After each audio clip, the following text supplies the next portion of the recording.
Okay, so I want you to get tension. Find your A's like you normally would.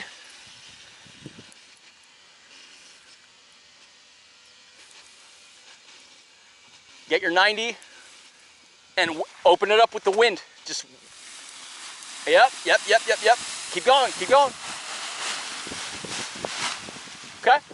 Now you'll learn to do that in about half the distance, okay, once you learn the technique. It's everything about this thing is all technique. So now I want you to open it and kind of move it back a little bit. Regain that distance you lost and use the wind.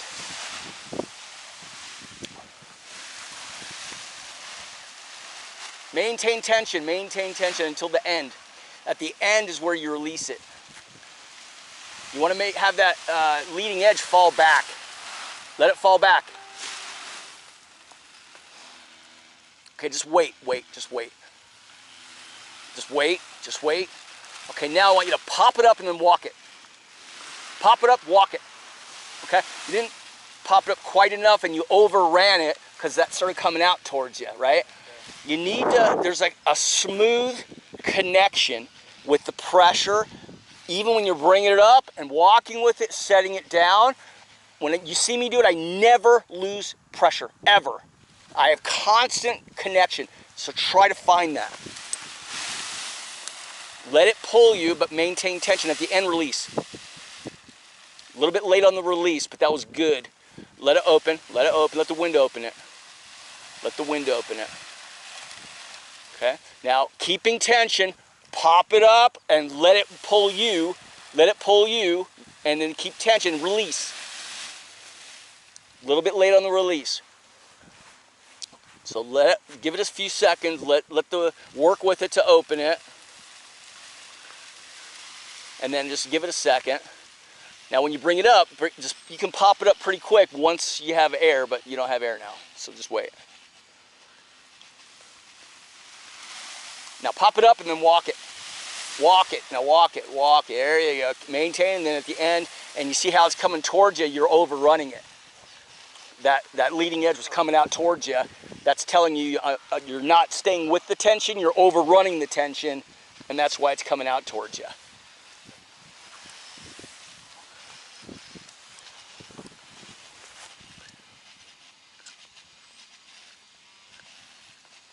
Just take a step back.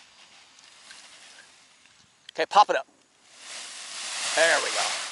I'll walk it and keep tension, then release at the end.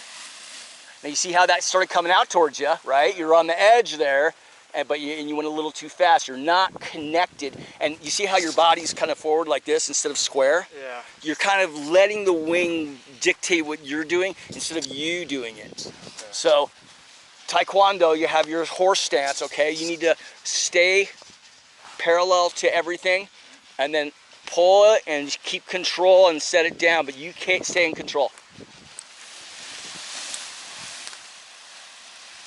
You see how it's coming out towards you? That's telling you, it's not me, it's the wing, it's telling you you're overrunning your pressure. You're walking too fast, you're not letting it pull you.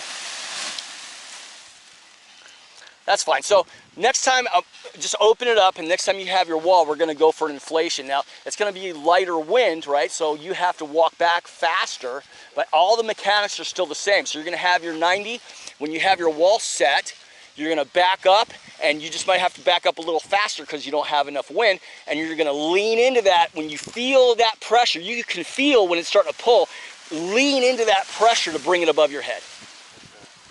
Go, you got it right now. Lean into that pressure all the way up. And then let go of the A's. Yep. Okay. So you leaned, but you let go of the A's too soon, and then you stopped running, you kind of waffled around, and that's why it came down, right? Yeah. So your fundamentals were off. So what you want to do is when you're bringing it up, you feel it's pulling. Now you're going to lean, and when you get it above your head, you're going to let go, and you're going to keep scuttling back fast. Okay. Why don't you take a break, hold the camera, and just magnets first, first. Yeah.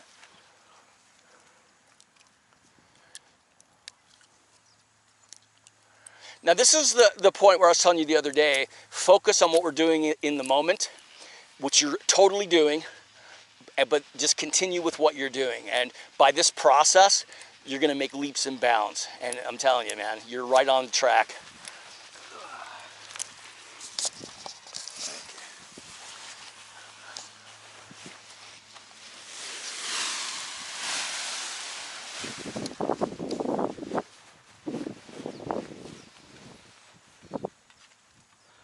And I think your mascot should be a pelican. Yeah. Like seriously, like if you have it, get like a hat or something with a pelican on it. Yeah. That is your father. I wish I got that on video. That was awesome. That was amazing. That still blows my mind. Okay, so I have my A's. I have my 90. You know, that's a complete disaster over there, right? But it doesn't matter. So I have a little bit of wind. So what I'm going to do to fix this, I'm going to just go out to tension. And you see I have tension here. And I'm just going to add a little bit of input by me walking back, maintaining my 90 until it catches the wind. Then I'm going to let it and the wind pull me forward, even if it's gentle, until I have a perfect wall. Okay? Okay. And I have it, but I'm going to wait a second. I'm just going to set it down and let it release. It's not perfect, but with as much wind, it's pretty good. And then now I'm standing here and I have my 90. I have tension here. This is just how I naturally just end up because that's just the fundamentals. Now you can see you got a little bit of wind going on here. So I'm just gonna back up a little bit and I'm letting it pull me. Look at this, I'm letting it pull me. Perfect wall, okay? Now I have tension, I'm always maintaining tension.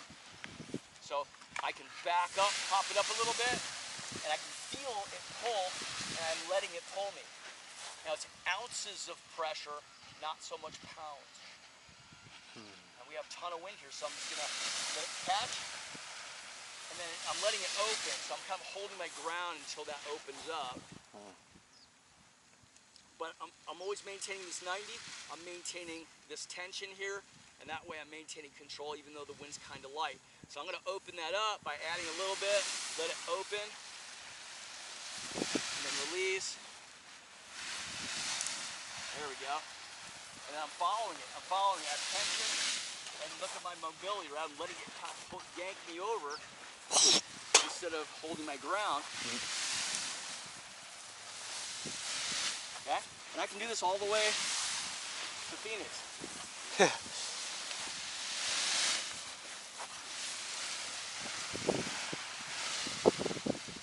Okay, so now once it opens, I'm going to go ahead and inflate it all the way up.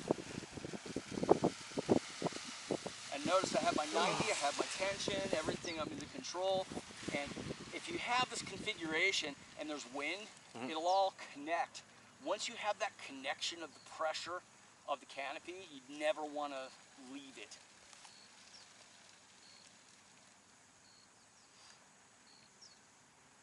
And even though the wind died, I'm still maintaining my 90. I'm still maintaining my position here. I'm just waiting for the wind. If I wanted to force the issue, I could launch it from right here. What's going to happen is if I back up, it's going to open this way, then it's going to catch and go up. So I'm just going to do that just to show you. So I'm going to back up, it's going to flip, then it's going to catch. Okay. Flip, it catches, and then I just lean into it and bring it all the way up. That lean is super important. But I lean when you can feel that you have that pressure. Yeah. And you have that lean into that pressure, and that's what brings it straight up with no effort.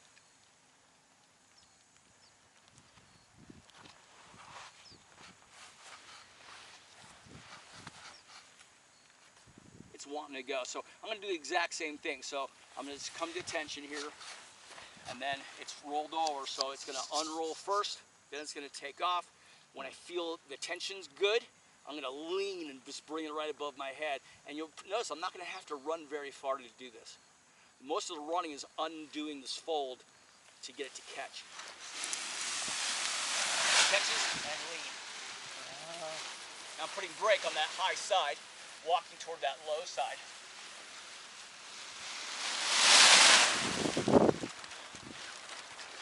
And again, we're rolled over. I'm going to give it a few seconds so things can recharge a little bit. I'm going to do it one more time. So what I'm trying to do here is just make sure I have my 90, make sure I have tension in my A's here, even though it's laid out on the ground, folded over. So again, once I start backing up, and again, I have a backward leaning bias on my body so that when I do catch that air, I feel that tension, I can lean back into it and maintaining the A's. I'm not really pulling the A's back more than just keeping them in place as I lean. Okay, here we go. I'm gonna have to put a lot of effort into this one, so here we go.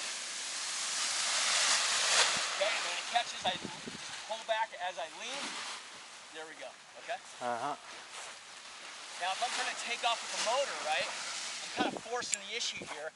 It's a timing thing, and that's where the one step comes into play. I would do this, one step, add throttle, and then once I add throttle, I'm in taxi phase. That's when I want to have power, and I have posture, and a power, and as I'm going, I check my wingtips. I could feel it catch, then go to roll to full throttle, add a little bit of brake pressure, off you go. Okay. Does the brake provide lift? It does. It's that when you're going in taxi, you're holding the wing back from overflying you. You have to do that because the wing will overrun you if you don't hold it back. But as you're progressing, you're going faster, faster, and faster, you'll know when it's time to start adding brake pressure. Once you start almost to run a fast walk to a light jog, that's when you start adding pressure while you're still maintaining full throttle, and you'll just lift right off the ground. So you flare the brake on takeoff and landing? Yes. Okay. Yep. That's kind of your only real control, right? I mean, and the speed bar, but brake is kind of 90% of how you control this wing? Yep. Turning and... More than 90, yeah, 99. Okay. Yeah. You can also use your lines and your risers to control the wing, but we'll get into that once we get closer to you flying.